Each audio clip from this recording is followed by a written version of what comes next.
Hey guys, and welcome back to my channel. So today's video is going to be my twin pregnancy update from week 11 through week 15. I'm currently 15 weeks and 6 days, so whenever you guys watch this, I should be like 16 plus weeks by the time I get this video up, edited, and uploaded to my channel. I wasn't going to go past, I wanted to do increments of 4 weeks, but since I'm in my 15th week and I actually kind of wanted to wait a little bit before I gave an in-depth update. But everything's going so good so far, so I decided to go ahead and give you guys a bonus week, and I'm currently 15 weeks and 6 days. Tomorrow I'll be 16 weeks. I don't know if I said that or not. But anyways, I have all of my notes in my phone. That way I don't miss anything important or crucial, because week 11 was, I feel as though it wasn't that long ago, but looking at the scale and looking at my ultrasounds, it kind of was like these little girls have grown. Also, if you guys have not seen my gender review, yeah, I think I kind of gave that away if you haven't, or if you're new to my channel. We're expecting twin girls in August. My friend Tammy actually recorded the whole thing, and she took our little family pictures, so it was so beautiful, and I posted it to my channel. I'll leave it linked below as well as in the cards if I don't forget. I always say I'm gonna link something in the cards and I completely forget, so I'm sorry. But yeah, I'll try to link it in the description box and in the cards for you guys. But yeah, twin baby girls will be welcomed in our home, in our family, in August. And also, if you guys hear my kids or my husband's directly underneath me playing Xbox, and both of my kids are downstairs, kind of keeping quiet. You can hear my son. I don't know if you guys can hear my son, but I can. They're actually eating lunch right now, so if you guys hear like little pitter patters or my son busts through the door, I apologize. I think he's yelling mommy right now. Okay, so that was Ava. She came here and told me that Ansel was calling me, but my husband's gonna take care of it. But he will bust through the door. Let you guys know, he will bust through the door. He won't even care. So I'm gonna try to get through this before he interrupts. Week 11, I was just getting over like food aggression and morning sickness. I had really bad morning sickness, and I thought I would be lucky to not have any kind of sicknesses, because with both of my pregnancies with Ava and Ansel, I never had morning sickness, you guys, like ever. I ate whatever I wanted to eat, and I never had any regrets of eating something. And I would, at that point in time, or before week 11, I would eat things that I would love, and it would just make me completely sick. So I would grow like a fear and hatred towards like certain foods like bacon and stuff like that. But my friend Taylor actually suggested Preggy Pops, which is like a little small candy I got from Target, and I would take those, and that gave me a short relief of nausea and sickness. One thing, I did not throw up. I don't like throwing up, so I would do everything in my power to not throw up, and if I have to, that's like the last straw for me. But yeah, I think I took those for probably about 4 or 5 days, and the nausea stopped, and I was able to kind of slowly but surely get back into eating the foods that I wanted and loved. Also around this time, I started getting my energy back, which was a huge like blessing. I was able to do laundry, fold clothes, straighten up around the house, do the dishes, and load the dishwasher. Before, it was just a task that I could not complete unless I would force myself to do it, and just be miserable the whole entire time. But yeah, and also TMI, with all of my pregnancies, this happened with Ava, Ansel, and now this pregnancy, I always got an yeast infection. I have never had a yeast infection outside of pregnancy before. So I would always have like Monistat on standby. And yeah, I took the Monistat, it cured up my yeast infection, and it came back, which it came back during this week. So I'm back on Monistat as well, and it kind of sucks because I got it twice. I think I got it twice with Ava too, and so it ran its course, and then it was just done with.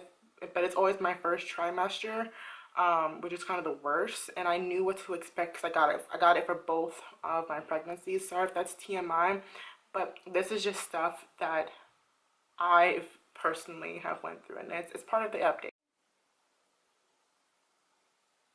I'm sorry. Ansel busted through the door, and since he's potty trained,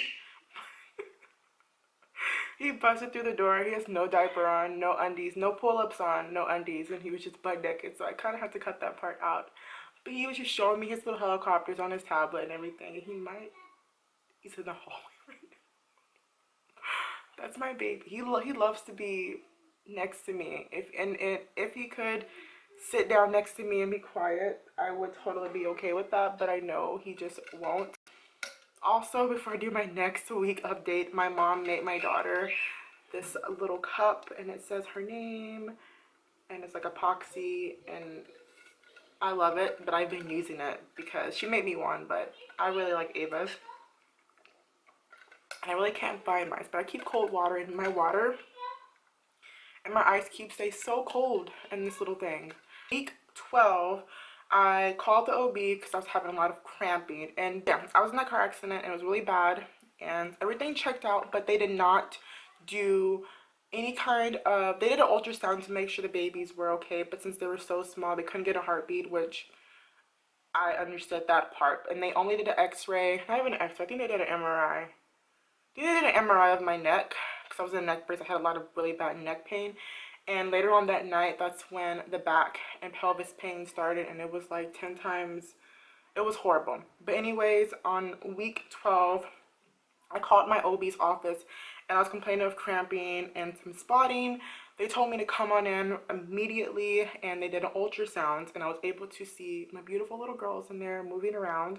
And that's when I found out that my cervix was thin, and they didn't know if it was getting thinner or if it was just, you know, that was just my cervix. I've never heard anything about my cervix with either of my pregnancies, so I kind of thought it was a fluke.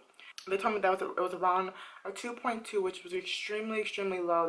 They were really worried about me thinning out, dilating, and preterm labor and giving birth to my twins really early. They were extremely worried, and I had talks about getting a cervical stitch, but for that I had to go travel to Seattle, which is like 45 minutes to an hour from where we are right now. And they wanted to plan that surgery for the following week, which I would have been like 12 and a half weeks, almost 13 weeks at the time. But later on that night, I got a call from one of the OBs in the office. She's really, really sweet. Her name is Dr. Chen, and she told me that she spoke to maternal fetal medicine to get a second opinion, and then they do not suggest me getting a cervical, I think it's cerclage. It Research has shown that it is very dangerous for mothers who are carrying twins to have this. So instead, she suggested that I be put on full pelvic rest and I start taking progesterone vaginally, 200 milligrams a day, until I give birth to these girls. With pelvic rest, that means no orgasms, no sexual intercourse, no nipple stimulation, pretty much no lifting anything that is, I think, over 10 pounds.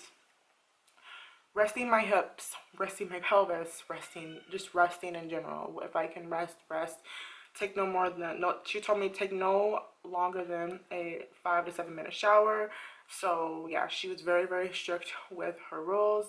And I ended up seeing maternal fetal medicine that following week. And when I seen that doctor, I got to see my girls, and their ultrasound machine was like so crisp, so clear. Like I was able to see like everything. Like it wasn't fuzzy or anything. Like they had like the big guns for the ultrasound, so I was able to see the girls and my cervix. And when the doctor came in, she said, well, good news is your cervix has not thinned out from your last visit with your OB.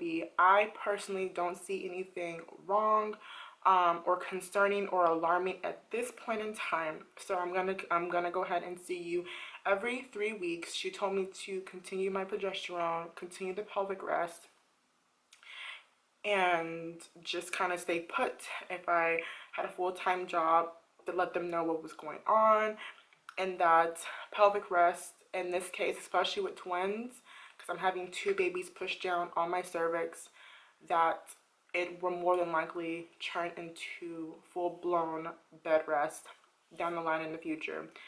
I was on bed rest with Ava and I did not like it, and that's when I had no kids. So now that I have two and I'm thinking about bed rest during the summer with two kids, my daughter's out of school, this is a time where we go to the water parks, the splash pads, we go to the zoos, we do all this kind of fun stuff. So I'm already like freaking out.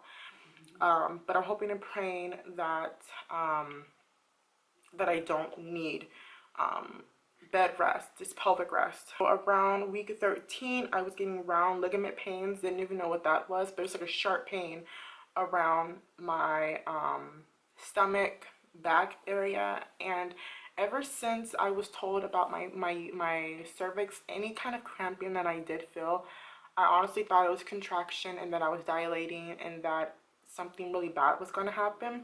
So at that point in time, we were still hopeful, but I stopped buying things for the girls. I kind of just put it on rest until I got some reassurance, which my reassurance actually came early. Since I'm going to be 16 weeks, I have an appointment next week with maternal fetal medicine. I started feeling flutters around, I want to say, week 13 as well. They weren't something I'm like, oh, that was a kick. It was when I'm laying down in bed, completely still, trying to get comfortable, and I felt little tiny flutters, and it kind of just made me feel like so like bubbly inside. And my husband got really jealous because he wants to feel them move. And Ava, my 5-year-old daughter, she is extremely jealous because she wants to feel her sisters move so bad. But even now that I'm about to be 16 weeks, I still feel them here and there. It's not something like, oh my God, they move. But I know to myself, like, okay, they're moving around. They're much bigger now. So yeah, that's pretty exciting. So I did feel my baby's kick way earlier, way sooner than I felt Ava or Ansel. 14, I feel like week 14 pain wise was just the worst week. Week 14 and 13 were the worst week pain wise for me because I am pregnant. I cannot get an x-ray done.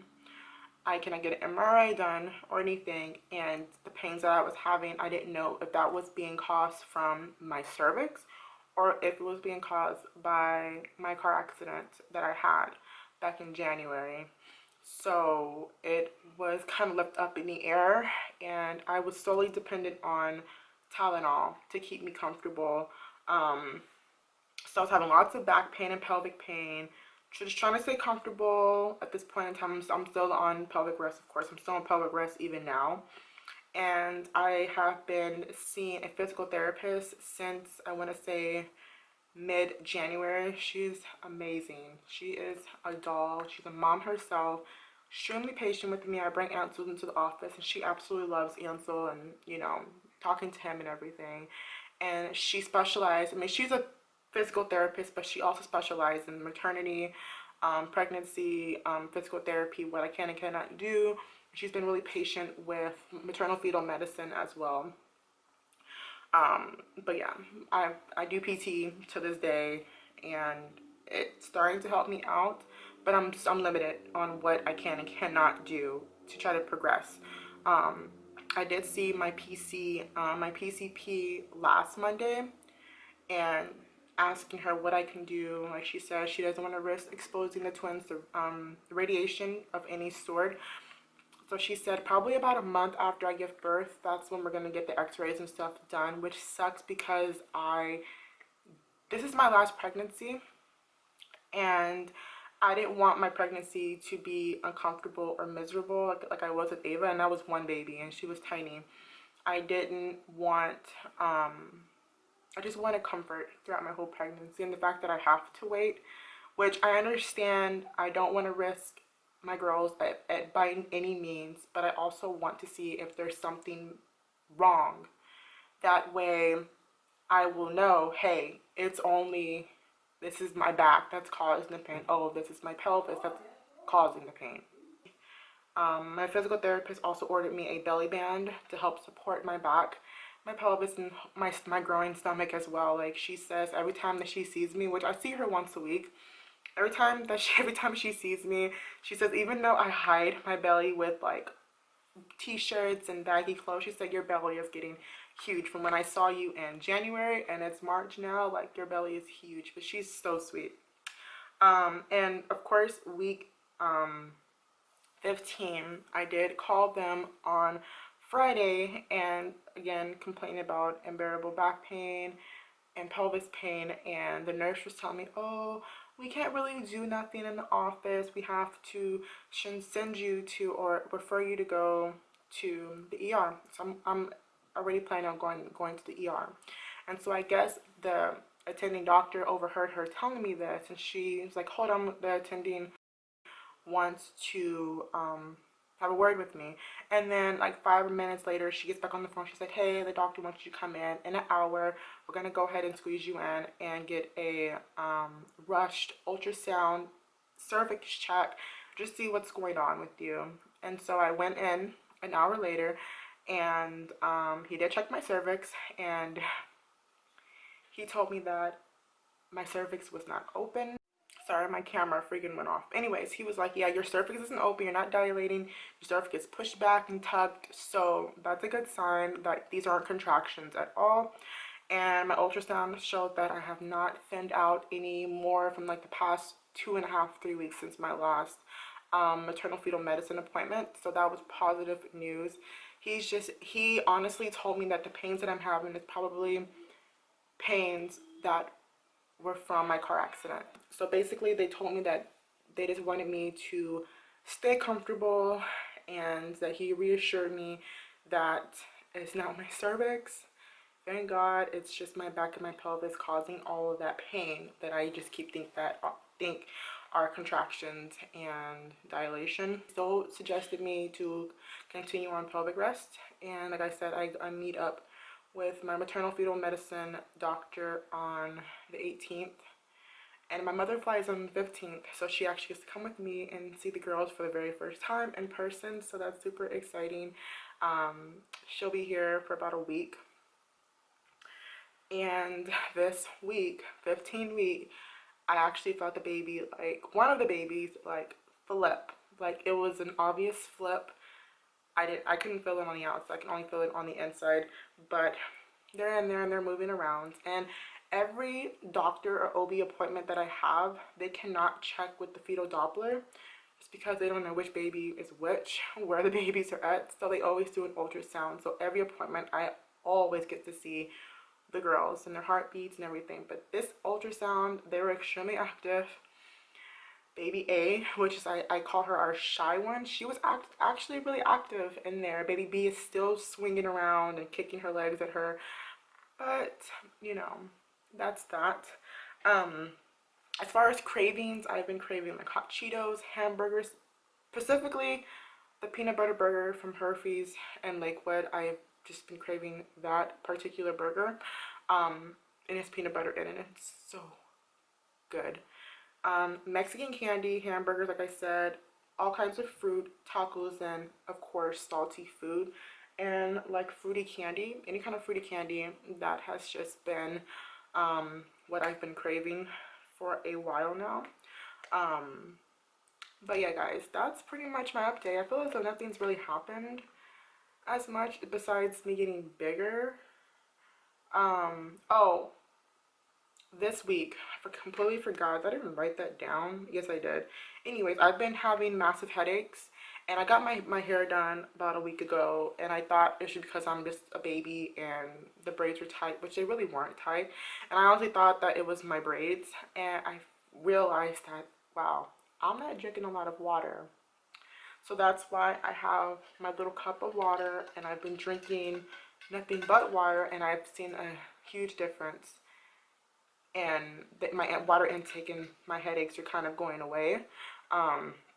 So yeah, I've been drinking plenty of water just to avoid a really bad headache. And thank God I listened to myself, because I'm trying to narrow it down, like, okay, what could it be? But I find myself migrating more towards sugary drinks, because water kind of, like, depending on the taste of the water or where I get it from, water kind of tastes nasty to me. But we have a filter downstairs, and so I have filtered water, and it just tastes so much better than any other kind of water. I'm kind of spoiled in that way. I never, when I'm pregnant, I don't care But now that I'm pregnant, I taste and smell everything. So yeah. So I've been drinking a lot of more water. I've been drinking more water, you guys.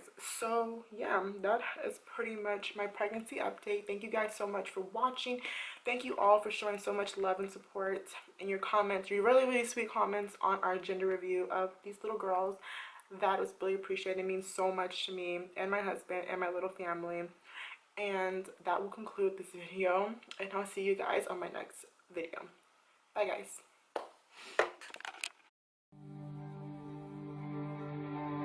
Like a rainy Sunday morning makes me waste, and I swear God made